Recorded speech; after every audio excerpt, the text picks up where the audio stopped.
جس نے دیکھا میری جاں جلوے زیبا تیرا. تو سرکار غوث اعظم کے دور میں حالات ایسے پیدا کیے گئے. اور آپ جانتے ہیں غوث پاک اور ہمارے دور میں جو بہت زیادہ مشابہت ہے وہ یہ، ان کے دور میں بھی بیت المقدس پر عیسائیوں کا قبضہ تھا. ہمارے دور کے بھی حالات آپ دیکھیں، میں اس پہ کوئی تبصرہ نہیں کروں گا، لیکن توجہ کریں.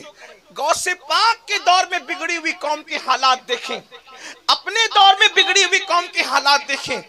آج درد بھری باتیں سب کرتے ہیں، آج درد بھری باتیں سب کرتے ہیں، لیکن دین کے لیے کون کیا کر رہا ہے؟ قوم کے لیے کون کیا کر رہا ہے؟ مثال کے طور پر ایک جنگ ہو رہی ہے، ننھے ننھے معصوم بچوں کو شہید کیا جا رہا ہے، جوان عورتیں بیوہ ہو رہی ہیں، ہاسپٹلوں پر تک بم دھماکے کیے جا رہے ہیں. ان حالات میں مسلمان کیا کر رہا ہے؟ آپ بتائیں کیا کر رہا ہے؟ کیا صرف درد بھری کلپیں ہیں، شہادتوں کی تصویریں واٹس ایپ پہ شیئر کرنے سے مسائل حل ہو جائیں گے؟ یا جلسوں میں درد بھری باتیں کرنے سے مسائل حل ہو جائیں گے؟ آپ مجھے بتائیں. پورے ہندوستان میں لوگوں سے یہ کہہ رہا ہوں، جنگ فلسطین میں ہو رہی ہو، ہندوستان میں جنگ فلسطین کی جنگ کو لے کر ہمیں ماحول نہیں خراب کرنا اپنے ملک کا. ہمیں اپنے ملک کا امن و عزیز ہے. میری گزارش تو یہ تھی کہ اگر ان مسلمانوں سے آپ کے دل میں کوئی درد ہوتا تو آپ روڈ پر مستیاں کرنے کی بجائے مسجدیں بھرتے اور مسجدیں بھر کر کے وہاں اللہ کی بارگاہ میں دعا کرتے. کتنے مسلمان ہیں بتاؤ کہ جنہوں نے ان قتل ہونے والے، ان برباد ہونے والے، ان تباہ ہونے والے مسلمانوں کے لیے گڑ گڑا کر اللہ کی بارگاہ میں دعا کی. جس قوم کو اپنے بچوں کے لیے دعا کی فرصت نہیں ہے، وہ قوم کے جوان دوسروں کے تباہ ہونے والے بچوں کے لیے کیا دعا کریں گے؟ آج ہمارا حال یہ، ہم اپنے بچوں کے لیے دعا نہیں کرتے. دعا اس وقت کریں گے جب مسجد میں آئیں گے.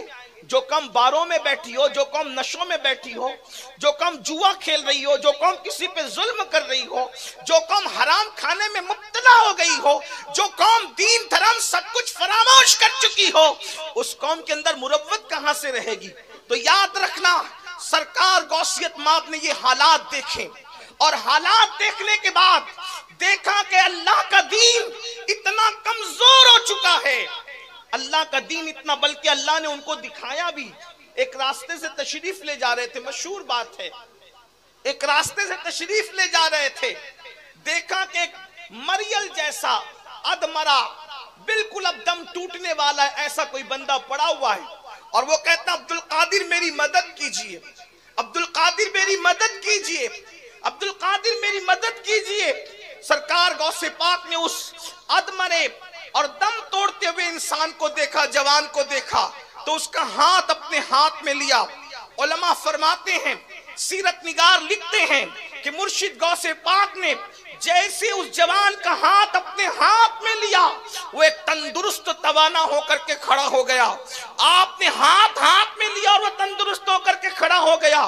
تو آپ کو حیرت ہوئی، تو اس نے کہا عبدالقادر میں کوئی انسان نہیں ہوں، بلکہ اللہ نے آپ کو یہ بتانا تھا کہ آپ کے نانا کا دین بالکل اسی حالت میں تھا جیسے آپ نے میری حالت دیکھی، مگر آپ نے میری مدد کی تو آپ نے مجھے زندہ کر دیا، آپ کے نانا کے دین کو زندہ کر دیا. آپ محی الدین و محی الدین، دین کو زندہ کرنے والے ہو. وہاں سے جب آپ نکلے اور مسجد میں گئے تو پوری مسجد پکار رہی تھی، یا محی الدین، یا محی الدین، اے دین کو زندہ کرنے والے، دین کو زندہ کرنے والے. دیکھ لیں، ہر انسان کو خدمت کی بنیاد پر الگ الگ لقب ملا. کسی کو امام اعظم کہا گیا، کسی کو مجدد کہا گیا، کسی کو مفسر کہا گیا، کسی کو کچھ کہا، کسی کو کچھ کہا، کسی کو کچھ کہا. لیکن یہ شان غوث اعظم کی ہے. محی الدین صرف غوث پاک کا لقب ہے کہ آپ نے دین کو زندہ کیا ہے. لوگوں کو اس پہ حیرت ہے کہ وہ مردے کیسے زندہ کرتے تھے. ہم نے کہا سب کا اپنا اپنا ذوق ہے، ہمیں مردہ زندہ کرنے پہ کیا حیرت ہوگی. جو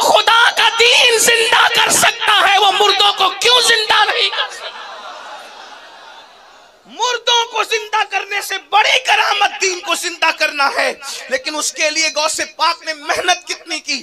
آپ نے قوم کو قرآن و سنت کی طرف بلایا، آپ نے اللہ کے بندوں کو اللہ کی طرف بلایا. آپ نے واز کے ذریعے سے جو محنت کی ہے، آپ کی واز و نصیحت کی کل مدت جو ہے 40 سال کم و بیش بتائی جاتی ہے.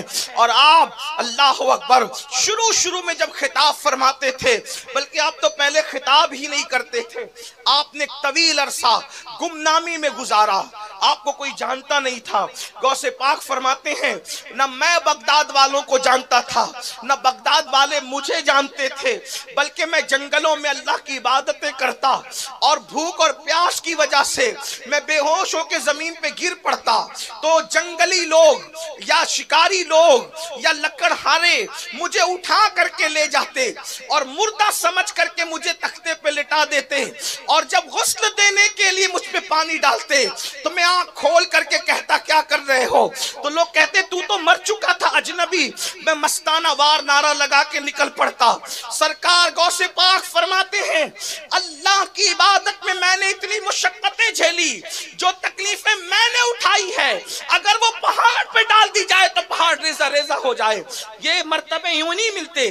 آج مردہ زندہ کرنے کا شوق سب کو ہے، آج پانی پر چلنے کا شوق سب کو ہے، لیکن آپ سے پوچھتا ہوں جس قوم کا حال یہ ہو کہ جمعہ کی 14 رکعتیں پڑھنا بھی جن پہ بھاری پڑتی ہو، ان کو یہ مرتبے کیسے ملیں گے؟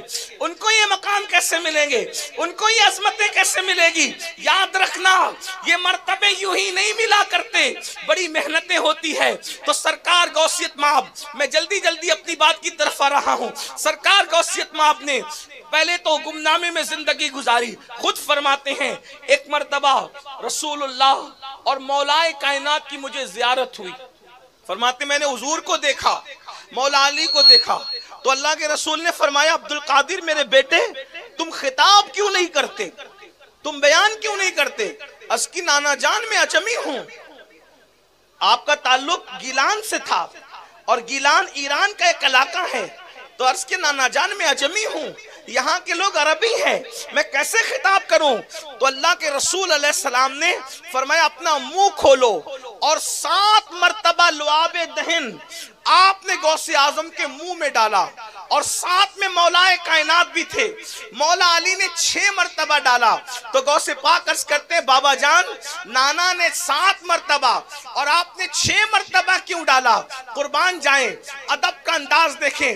مولا علی فرماتے میرے بیٹے رسول اللہ کے ادب کی وجہ سے میں نے 6 مرتبہ ڈالا، اگر 7 مرتبہ ڈالتا تو برابری کا شائبہ ہوتا اور اس میں بے ادبی تھی.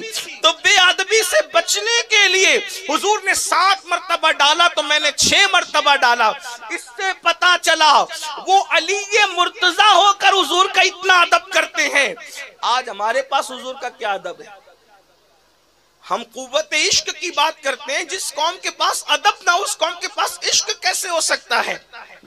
عشق تو ادب والی قوم کے پاس ہوتا ہے، بے ادبوں کو کبھی عشق نصیب نہیں ہوتا. آج یہ قوم بے ادبی کی طرف ہے، بے ادب ہو چکی ہماری قوم. نہ ماں باپ کا ادب ہے، نہ بڑوں کا ادب ہے، نہ قرآن کا ادب ہے، نہ مسجدوں کا ادب ہے، نہ نماز کا ادب ہے، نہ ولیوں کا ادب ہے، نہ نبیوں کا ادب ہے. حتیٰ کہ یہ قوم اللہ کا ادب بھی بھول چکی. وما قدر اللہ حق قدری، تم نے اللہ کی وہ قدر نہیں کی جو قدر کرنے کا حق تھا. جو قوم خدا کی بے ادب ہو جائے اس قوم کو تباہ ہی کیا جاتا ہے، اس قوم کو برباد ہی کیا جاتا ہے. آپ کہیں گے امین القادری تو کیسی بات کر رہا ہے، ہم اللہ کے بے ادب ہیں. میں نے کہا پھر کیا ہو، مجھے فلسفہ یا خود سمجھا دو یا سمجھ لو. اللہ کے بے ادب ہو، رسول اللہ کے بے ادب ہو، اور جان بوجھ کر نہیں لاشعوری طور پر کر رہے ہو. میں آپ کو گستاخ رسول کہنے نہیں آیا، آپ مجھ سے بڑے عاشق رسول ہیں، آپ مجھ سے بڑھ کر اللہ سے محبت کرتے ہیں، لیکن لاشعوری طور پر ہی صحیح کہیں نہ کہیں بے ادبی ہو رہی ہے. آپ کہیں گے وہ کیسے؟ صرف مجھے ایسا لگتا ہے کہ ٹائم پورا ہو رہا ہے، 10 منٹ میں نپٹوں گا، بات سمیٹ لوں گا. وقت کی گنجائش جتنی بس اتنی بات کریں گے، لیکن آپ توجہ کرنے چلیے اسی بات ختم کرتے ہیں کیا؟ اللہ کا ادب، رسول اللہ کا ادب یہ قوم بھول چکی، اسی لیے مٹ رہے ہیں، لٹ رہے ہیں۔ تمہارے گھر لوگوں کی عزت پر ہیں، طوفان کی عزت پر ہے، تباہیوں کی عزت پر ہے، ہواؤں کی عزت پر ہے۔ جس دن تم اللہ رسول کے بعد اب بنو قوت عشق پیدا کرو، کسی ماں نے ایسا لال پیدا نہیں کیا کہ تمہاری آنکھ میں آنکھ ڈال کر کے دیکھ سکے۔ اللہ کا ادب نہیں کرتے، رسول اللہ کا ادب نہیں کرتے۔ دلیل کیا ہے؟ جو مجھے سمجھ میں آتی وہ یہ، توجہ کرنا، بس بات ختم ہوتی ہے، خاص توجہ۔ اگر آپ کے ابا جی آپ کو دیکھ رہے ہیں، اگر سب کی توجہ ہے تو بات ختم کرتے کرتے میرے دل کا درد ہے، میں کوئی خطیب ادیب آدمی نہیں، ٹوٹے پھوٹے جملے لے کر آپ کے دروازے دل پر اپنے دل کا درد انڈیلنا چاہتا ہوں۔ بس اللہ کرے کسی کے دل میں بات اترے اور کسی کی زندگی بدل جائے تو میرا آنا، آپ کا آنا، ہم سب کا آنا کامیاب۔ اگر ابا جی دیکھ رہے ہیں اور باپ کا ادب دل میں موجود ہے، توجہ، اگر باپ کا ادب دل میں موجود ہے اور ابا دیکھ رہے ہیں، آپ کو پتا ہے کہ ابا دیکھ رہے ہیں، اور آپ کے ہاتھ میں سگریٹ ہے، سگریٹ پیو گے ابا دیکھ رہے ہیں تو آپ کی اپنی طبیعت سے جواب دے۔ مجھے کوئی زبردستی نہیں جواب دینا ہے تو کوئی بات نہیں، لیکن صرف اتنا سن لے، اپنے ضمیر کی عدالت میں خود کو کھڑا کر کے اپنے آپ سے پوچھو۔ بہت عدالتوں کے دروازے کھٹکھٹائے، کچہریوں کے دروازے کھٹکھٹائے، کبھی اپنی ضمیر کی عدالت میں کھڑے ہو کر اپنے آپ کے خلاف مقدمہ کرو نا، پوچھو۔ اگر باپ دیکھ رہا ہے اور باپ کا سچا ادب تمہارے دل میں ہے تو تم اس کے سامنے سگریٹ نہیں پیتے۔ باپ دیکھ رہا ہو تو اس کے سامنے سگریٹ نہیں پیتے، باپ دیکھ رہا ہو اس کے سامنے کسی لڑکی کو نہیں چھیڑتے، باپ دیکھ رہا ہو باپ کے ناپسندیدہ کام نہیں کرتے۔ اگر باپ دیکھے تو سگریٹ نہیں پیتے اور اللہ دیکھ رہا ہے، پھر کس منہ سے زنا کرتے ہو؟ اللہ دیکھ رہا ہے، رات کے 3-4 بجے تک نرم گدوں پہ لیٹ کر کس منہ سے گندی فلمیں دیکھتے ہو؟ اللہ دیکھ رہا ہے۔